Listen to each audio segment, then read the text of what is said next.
Buenas tardes, soy la doctora Camila Cristina Brockman, soy médica cirujana de Fuerza Aérea Argentina. Vamos a hablar hoy dentro del programa de formación, entrenamiento de trauma, emergencias y asistencia médica sanitaria, de las alternativas para el manejo del abordaje de la vía aérea. Bien, como ya vieron o ya vimos en las clases previas, sobre todo cinemática del trauma la introducción al trauma, es que tenemos varios puntos que tener en cuenta al atender a un paciente politraumatizado o atender a un paciente en la sala de emergencias. Es muy importante el examen físico precoz, la cinemática del trauma en el caso de hablar de un paciente politraumatizado y la anatomía, que es lo que vamos a hacer hincapié en este momento, previo a poder identificar las lesiones, previo a realizar algún tipo de procedimiento, identificar esas lesiones que amenazan la vida en forma inmediata. Ya habían visto en las clases previas que estas lesiones pueden ser obstrucción masiva de la vía aérea y o hipoxia por alguna causa, neumotórax a tensión, tórax abierto, taponamiento cardíaco, hemorragias exsanguinantes y lesiones medulares altas. Como conceptos generales, entrando un poco a lo que es el manejo de la vía aérea, tenemos que la prevención de la hipoxemia requiere una vía aérea permeable y segura, así como una ventilación adecuada.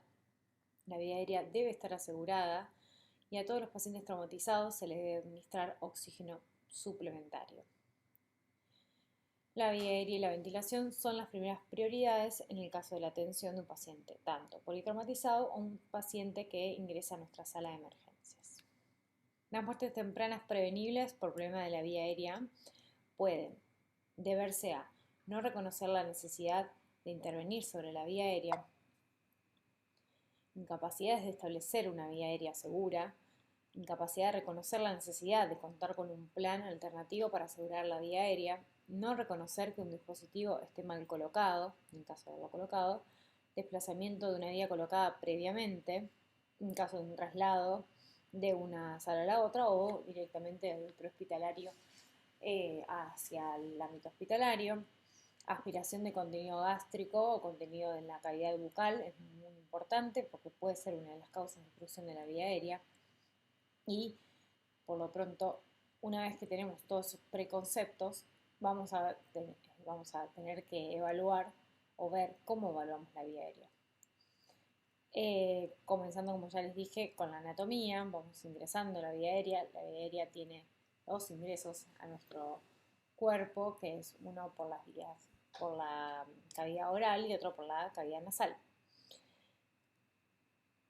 Respecto a la cavidad nasal, tenemos obviamente las fosas nasales que se inician en las narinas, van a ingresar el aire, van a filtrarse o calentarse por las vibrisas y por los recovecos de estos senos, de esos espacios homeatos que comunican con los senos paranasales. Luego vamos a salir de la cavidad nasal hacia la rinofaringe, que es una de las porciones de la faringe en relación obviamente a la cavidad nasal.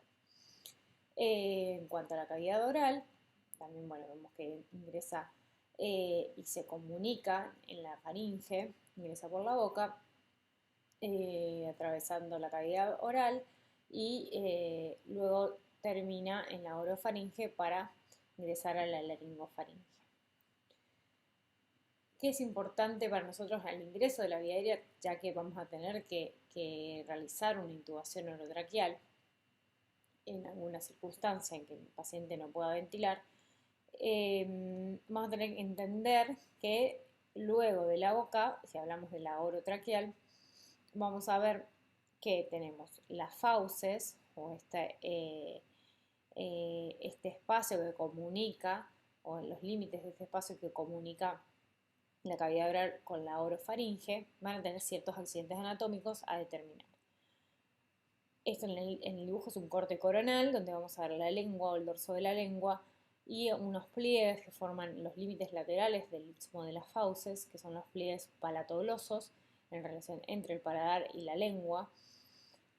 Hacia atrás tenemos otros pliegues que son los palatofaringeos entre la faringe y la y el paladar, que contienen a este espacio que a su vez contiene la amígdala palatina. Eso respecto a los límites laterales. El límite superior no lo vamos a ver acá, pero va a ser el entrecruzamiento de estos pilares y los músculos con la aparición de la úvula, ese superior, o la famosa campanita. Lo que vamos a ver es que entre la cavidad oral, la rinofaringe y la laringofaringe hay una relación directa o indirecta. ¿Por qué? Porque toda la mucosa de la cavidad de la faringe y de la laringe están conectadas con la lengua o la cavidad oral. Esto es una mucosa que envuelve a toda la cavidad de la faringe y llega hasta la laringe, y en este caso hasta este cartílago, que es el cartílago epilótico, y forman unos repliegues. Este pliegue es el pliegue glosoepilótico, que es el cual vamos a tener en cuenta acá también, para hacer nuestra laringoscopía y realizar nuestra intubación orotraqueal. Como ven, este es el primer límite o límite más superior de la laringe, formando parte de la entrada de la laringe, por lo que una vez que nosotros colocamos el laringoscopio en este lugar y traccionamos hacia el cenit o hacia anterior y hacia la izquierda la lengua, vamos a ver que podemos realizar la apertura de la laringe y podemos visualizar las cuerdas vocales o la cavidad o la hendidura glótica. Bien, seguimos con la faringe, este órgano aerodigestivo, que tiene 3 porciones, la rino, la oro y la laringofaringe. Esto es una vista posterior, esto es lo que le nombraba, la relación, y la parte más superior de la laringe es el cartílago epilótico y es el ingreso a la misma. Acá lo mismo.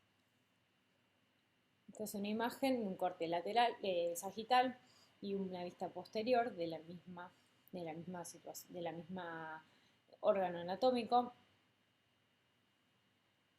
que es la faringe. Bien, respecto a la laringe, ya habíamos nombrado que es un órgano cartilaginoso, de un esqueleto cartilaginoso que está unido por membranas y mucosas, el cual tapiza por dentro y genera unos repliegues que van a representarse de esta manera y van a tener una función. Para dividirla la laringe vamos a dividirla en una porción superior,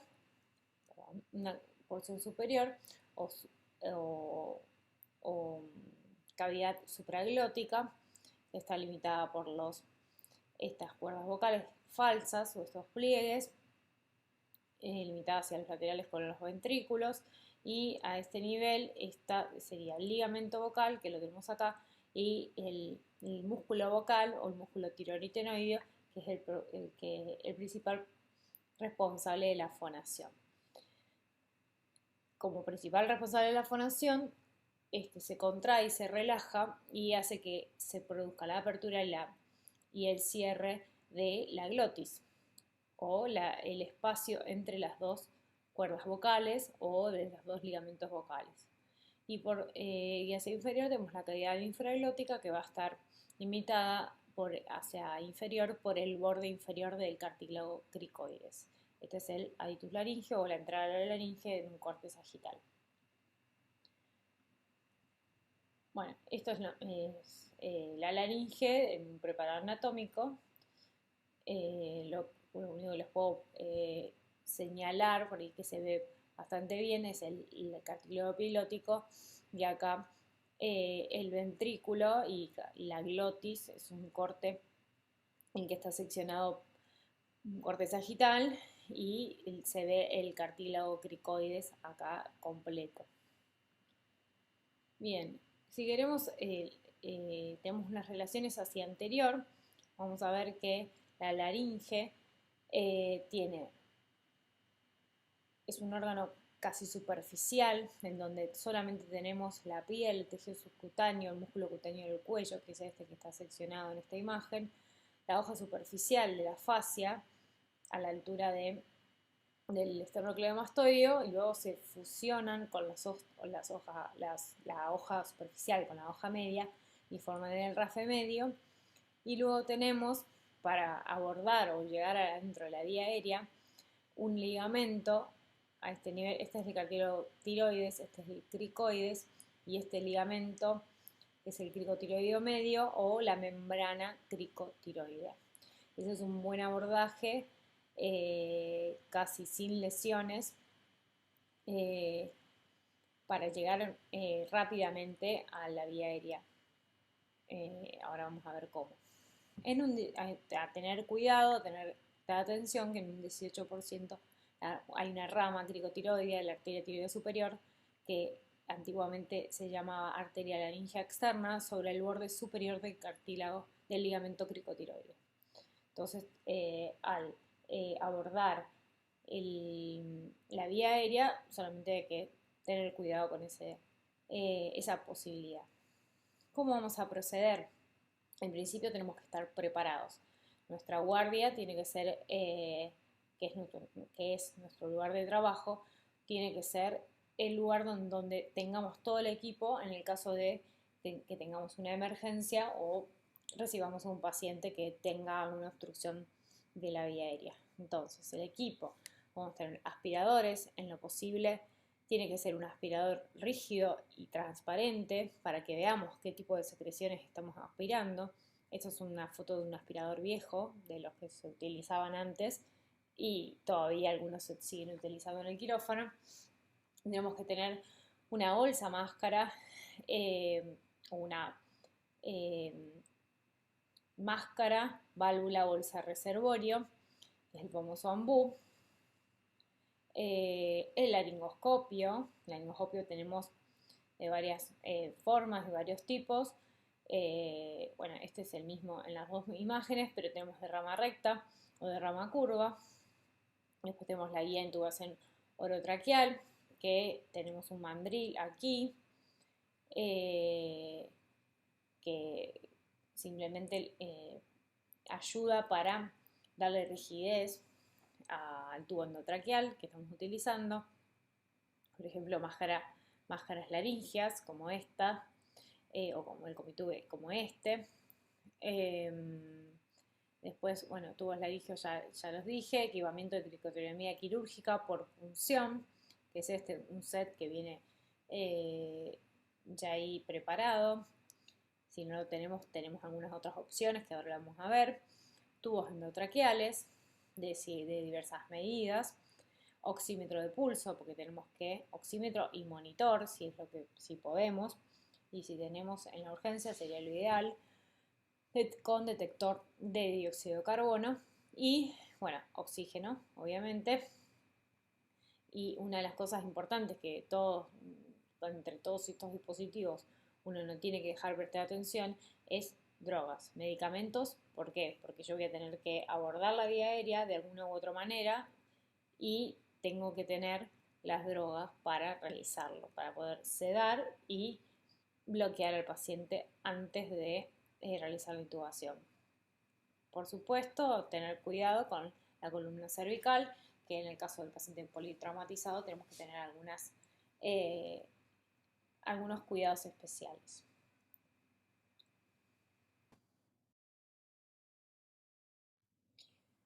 Bien, como tenemos que seguir antes de intubar a un paciente, es preoxigenar. Tenemos que llegar hasta la máxima saturación posible para que el paciente, dentro de lo que dure la intubación intratraqueal, tenga que tener un resto de oxígeno para poder oxigenar sus tejidos. Entonces, vamos a tener oxígeno, vamos a tener esta bolsa o esta máscara válvula bolsa reservorio conectado al oxígeno al 100%.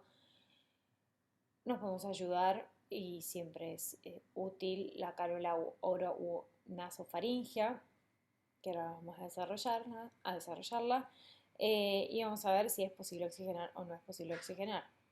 una de las maniobras manuales para poder oxigenar un paciente o para poder facilitar la oxigenación de un paciente es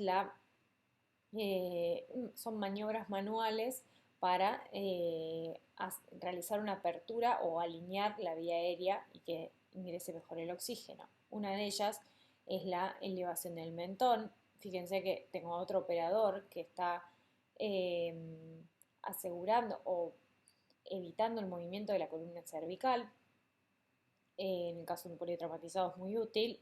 ¿Por qué? Porque no puedo hiperextender el cuello del paciente por riesgo de lesionar la columna cervical en el caso de tener una lesión en la misma. Entonces, una de ellas es la elevación del mentón, que lo puedo hacer fácilmente utilizando también la misma mano en la que tomo en forma de C la máscara sobre la boca nariz, realizar la elevación del mentón sin realizar la hiperextensión, por eso tengo la otra mano en la frente del paciente.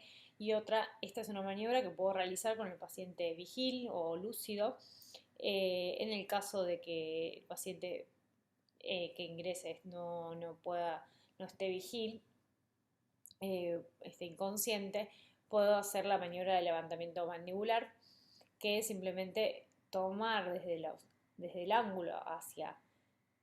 desde el ángulo de la mandíbula hacia la articulación temporomandibular, realizar una elevación hacia el cenit, hacia superior, para así poder alinear la vía aérea, obviamente teniendo cuidado de no lesionar o no movilizar demasiado la columna cervical. Bueno, aparecen las fotos de las cánulas oro y nasofaringia.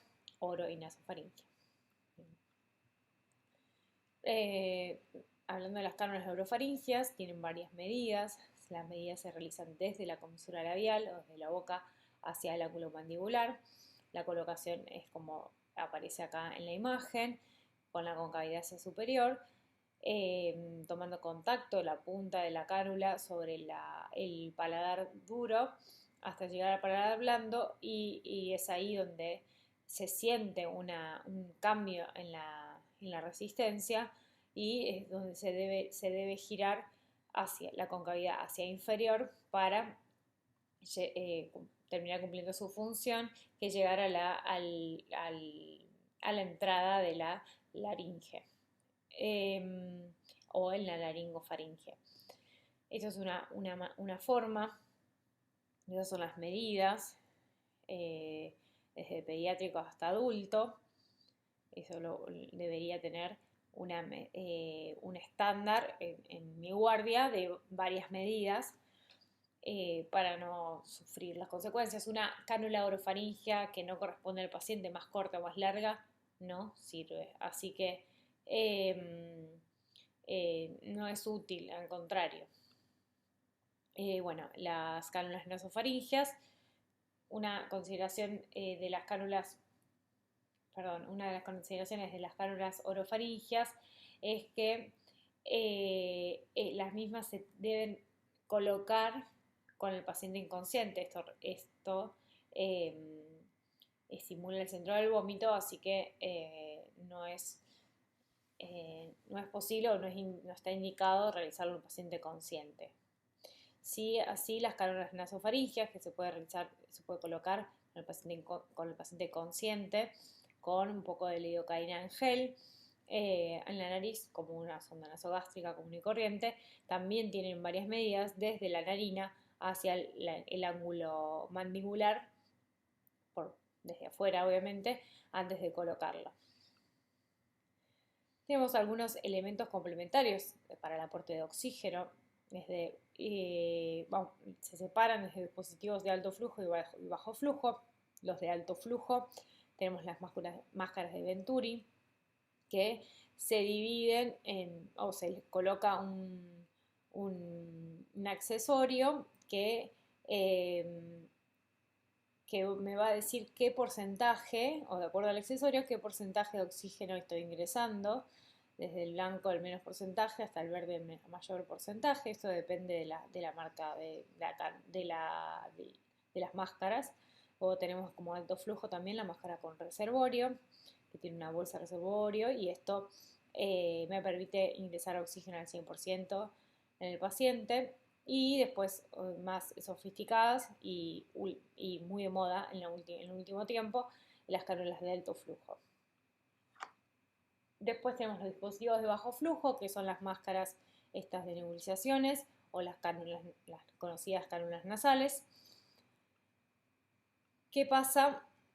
Perdón. ¿Qué pasa si no podemos o si podemos ventilar al paciente? Tenemos que evaluar para poder realizar la intubación correctamente, evaluar la anatomía de la vía aérea como fuimos resumiendo previamente. Entonces, ¿qué es lo que me permite esto? Es prever el grado de dificultad en la intubación, bajo una regla que se llama limón o lemon, que ya un poco la ha nombrado el doctor Algieri.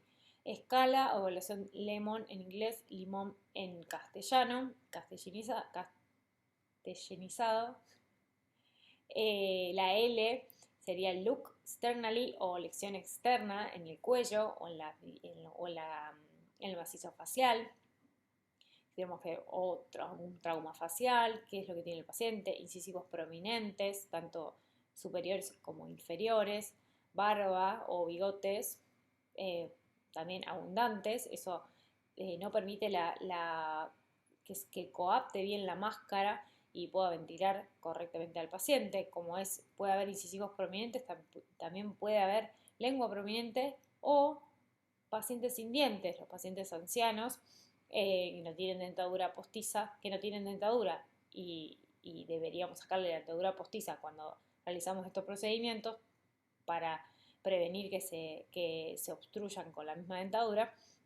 Tenemos que ver que no coaptan bien las máscaras y me van a dificultar la ventilación correcta del paciente. La E o la I, depende si es lemon o limón. Tenemos que evaluar e investigar. ¿Qué es lo que tenemos que evaluar e investigar? La regla del 332, que ya también la habíamos nombrado. La apertura entre los incisivos, 1, 2, 3 dedos debería medir. Si es menos, acuérdense que me indica una vía aérea dificultosa. 3 entre el mentón y el cartílago tiroides. Y luego 1 y 2 entre el hioides y el cartílago tiroides. ¿Está? Bien. Escotobio tiroides y piso de la boca. ¿Qué tenemos? La M. La M es la escala de Mallampati. Mallampati dice que realice la apertura bucal del paciente, la apertura de la boca del paciente, donde vamos a ver el Mallampati 1, donde veo todas las fauces, veo los pilares, veo el paladar blando y el paladar duro, y los dos pilares, y hasta la amígdala faríngea, hasta la amígdala palatina. Luego, en este nivel, veo solamente la parte anterior de las fauces, paladar duro, parte de paladar blando.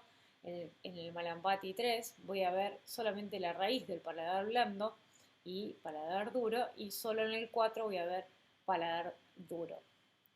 Obviamente me va a indicar que mientras más vea, más fácil va a ser la intubación, y mientras menos vea, más difícil. Bien. Volviendo a la clasificación, tenemos la O. La O es obstrucción de la vía aérea, puede tener que ver con alguna infección de la región, como una epilotitis, una enfermedad o una infección grave, sobre todo en el niño, una urgencia. Después, abscesos periamigdalinos, que no me permitan las amigdalitis a repetición o las amígdalas prominentes, también son una causa de obstrucción o vía aérea dificultosa. Trauma, alguna obstrucción por algún cuerpo extraño, como los dientes del propio paciente, como veíamos recién, o con comida. Después, terminando, la N o la M, la movilidad del cuello. En el caso del paciente politraumatizado, vamos a prestar especial atención porque el paciente va a estar extricado y con collar cervical. Ahora, ¿qué pasa? Bueno, si es fácil o es difícil. Si es difícil voy a buscar ayuda, si es que la tengo disponible. Y si es fácil voy a realizar al final la intubación asistida con medicamentos con la presión cricotiroidea.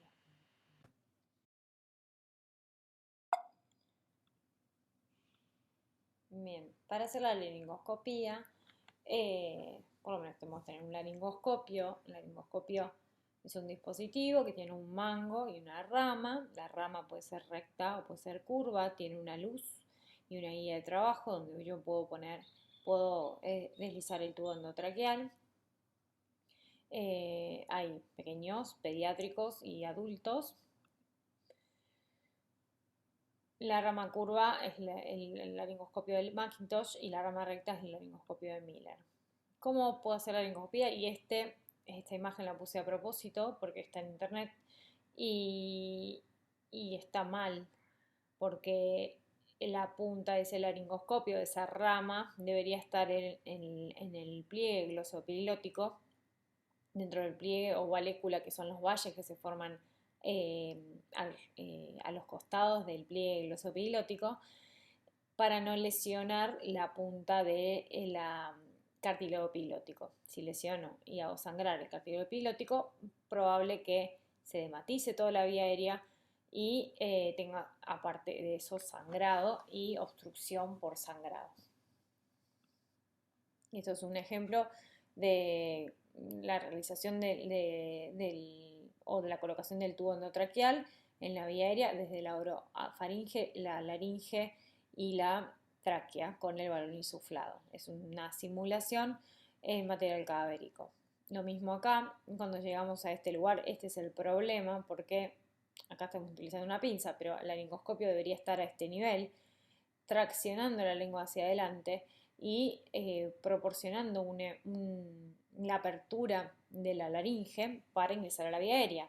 Si yo no hago una buena laringoscopía o no veo dónde estoy por ingresar el tubo, es muy probable que ese tubo, en vez de ir hacia la vía aérea, vaya hacia la vía digestiva y realice una intubación esofágica. Dos de las maniobras que podemos utilizar en el momento de la intubación con un asistente, alguien que esté en la sala de emergencias o en el quirófano con nosotros. Una es la maniobra de Selig, que es una maniobra sobre el cartílago cricoides. Este cartílago, a diferencia del cartílago de arriba, que es el tiroides, es un cartílago completo, se le dice en anillo de sello, donde la parte posterior es más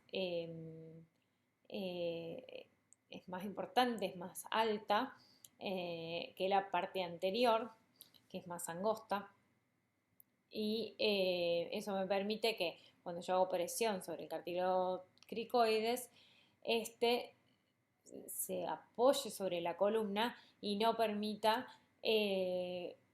por lo menos si hay algún reflejo del vómito o alguna secreción que sube hacia la orofaringe, esta no pueda ingresar a la laringe o a la vía aérea. Esto se realiza hasta insuflar el balón del cartílago, del tubo endotraqueal. Y la maniobra de Burp, esta maniobra se realiza sí sobre el cartílago tiroides. ¿Por qué sobre el cartílago tiroides? Porque expone la glotis. La glotis, habíamos hablado anatómicamente, es el espacio que se forma entre los dos ligamentos vocales y los músculos vocales. Entonces, si yo tengo este músculo vocal, que es un músculo tiroaritenoideo, desde el cartílago tiroides hacia un cartílago aritenoides que está posterior y superior al cartílago cricoides, lo que vamos a hacer es exponer de alguna manera la glotis realizando un movimiento hacia atrás, hacia arriba y hacia la derecha. Entonces, vamos luego de realizar la laringoscopía, vamos a ayudar al operador que realiza la intubación para que pueda ver bien la neura glótica, el espacio de la glotis. Acá hay una clasificación que es la clasificación de Cormack-Lehane o Lehane, que es parecida a la de Malampati, porque tiene grados, pero que el grado inferior es donde mejor veo la glotis, y el grado superior, que es el 4, es donde ya no veo la glotis, solamente el cartílago epilótico y nada más. Y puede mejorar con la realización de esta maniobra. Bueno, ya evaluamos la vía aérea, la anatomía de la vía aérea, preveímos el grado de dificultad de la intubación. Si estaba difícil, buscamos ayuda. Consideremos en un momento, de acuerdo a lo que tengamos disponible, al equipamiento que tengamos disponible, si no, podemos considerar una intubación en el paciente despierto. Por otro lado, si es fácil la intubación asistida con medicamentos, nada, la realizamos. Pero, ¿qué pasa si es fallida? Tenemos que también tener en cuenta otros dispositivos, que son los dispositivos supraglóticos, que no son vía aérea definitiva, pero sí me pueden llevar a oxigenar para llevar al paciente, oxigenar bien al paciente para llevarla a una vía aérea definitiva. Hay otras consideraciones que son laringoscopios especiales para intubación dificultosa. Tenemos este laringoscopio, que es un laringoscopio tipo CML con extremo articulado, que tienen una palanca que hace que la parte más distal de esta rama se mueva y permita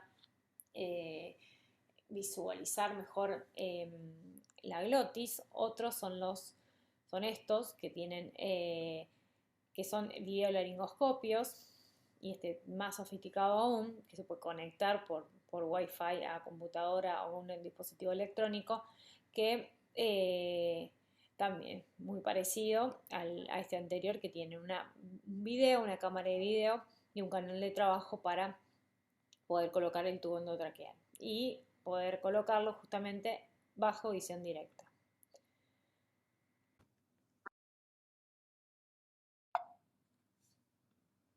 Otra de las opciones para intubaciones difícil o para vía aérea difícil es intubación asistida por broncoscopio, la cual la podemos utilizar tanto para intubación orotraqueal como nasotraqueal.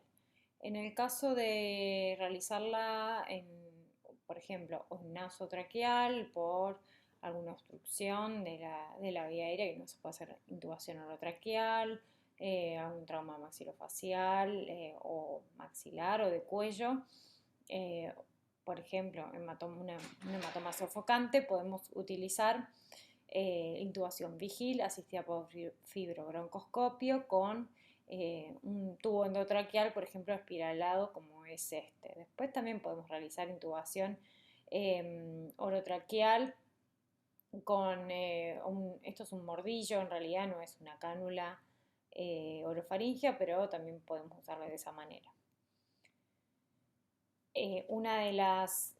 Volviendo a esto, una de las características que debe tener la intubación asistida por fibrobroncoscopio es que el paciente, el especialista o el médico debería estar formado, tiene que tener la formación para utilizarlo y obviamente la disponibilidad del mismo en nuestra guardia. Tenemos para intubación para vía aérea no segura o definitiva, dispositivos supraglóticos que se clasifican según su uso, como reutilizables o no utilizables, según su diseño y según su sellado. Ahora vamos a ver unas fotos, por ejemplo. Tenemos varios tipos, el Combitube, que tiene 2 balones y 2 vías para llegar. Se puede utilizar en cirugías de corta duración. Todo se puede utilizar, cirugías menores de corta duración. El tubo laringio, muy similar, nada más que en vez de tener 2 vías tiene una sola. Después la máscara laringia clásica y el iGel, que bueno, es otro tipo de máscara, que ahora vamos a ver la diferencia, en realidad es más rígida, es más fácil de colocar y tiene una posibilidad de llegar o para ser aspirado gástrico y demás. Dentro de las máscaras laríngeas hay tipos, que es la máscara laríngea clásica, la ProSeal, la Supreme y el Fast Track. La diferencia entre la clásica y las demás es que puedo usar de guía, en esta no, en todo el resto puedo usar de guía para intubación orotraqueal, colocando un tubo endotraqueal por dentro. En el caso de la Supreme y el Fast Track, que la única diferencia es que tiene una manija el Fast Track y el Supreme no, es una de las que más se utiliza. Tiene otra vía de trabajo para poder hacer en la punta de la máscara, tienen un orificio que permite poner, por ejemplo, una sonda y hacer un aspirado de las secreciones, de las secreciones digestivas. Y luego tenemos las máscaras laringeas iGel, que, como les dije antes, otro tipo de máscara que no se insufla el balón. Eso es una de las grandes diferencias también que tiene. Está hecho con otro material. Y otra de las máscaras laringeas más sofisticada, que es la asistida por video, que es parecida al video laringo, nada más que es solamente para la intubación el abordaje supraglótico. Tiene 2 canales también para aspiración, para colocación de sonda nasogástrica, y aparte también tiene una guía para intubación orotraqueal, como lo tienen la Supreme y el Fast Track. Bien. Vía aérea definitiva o vía aérea quirúrgica es otra de las opciones. Cuando no puedo utilizar ninguno de estos procedimientos o estos dispositivos. Una de los procedimientos quirúrgicos en la urgencia y la emergencia es la punción cricotiroidea. Por elección es el ante ciertas situaciones clínicas de nuestro paciente en donde no puedo realizar la intubación orotraqueal por todos estos motivos que ya vimos, porque tiene un trauma maxilofacial extenso, no tengo los dispositivos, no tengo nada, pero sí tengo un catéter sobre aguja de 14G. Lo que puedo hacer es identificar la membrana cricotiroidea o el ligamento cricotiroideo medio, como habíamos dicho hace un rato con la descripción anatómica, que en la línea media palpamos el cartílago tiroides, luego la depresión posterior y luego el cartílago cricoides. En este lugar vamos a encontrar el lugar exacto para abordar la vía aérea infraglótica, porque acuérdense que la glotis está a nivel del cartílago tiroides. En lo posible, una vez que punzamos la piel, ingresamos, podemos aspirar con una jeringa, en lo posible también con solución fisiológica. Una vez que haga burbujas esa solución fisiológica, quiere decir que estamos dentro de la vía aérea, entonces progresamos el catéter de teflón y retiramos la aguja. Esa es una manera, lo podemos conectar a un sistema de ventilación jet en donde ingresemos oxígeno y le demos tiempo a la liberación en la expiración del dióxido de carbono. ¿Tá? Esto es lo mismo que habíamos dicho antes, tener cuidado en la anatomía de superficie con esa rama cricotiroidea, rama de la arteria superior, de la arteria tiroidea superior. Esto es otro ejemplo de la simulación en material cadavérico de la punción cricotiroidea con la aguja, con la jeringa en la línea media a 45 grados. Ingresamos y progresamos el catéter. Este es un ejemplo también de cómo se vería el catéter por dentro. Bien, otro ejemplo en corte sagital, en preparados cadavéricos, un ejemplo también en el paciente. Ven cómo se avanzó con el catéter. Este es un catéter 18, pero a los fines es la misma situación. Es un catéter sobre aguja, aspiramos y vino, lo vuelvo a pasar, aspiramos y vino unas burbujitas, por lo tanto estamos en la vía aérea. Seguimos otro video.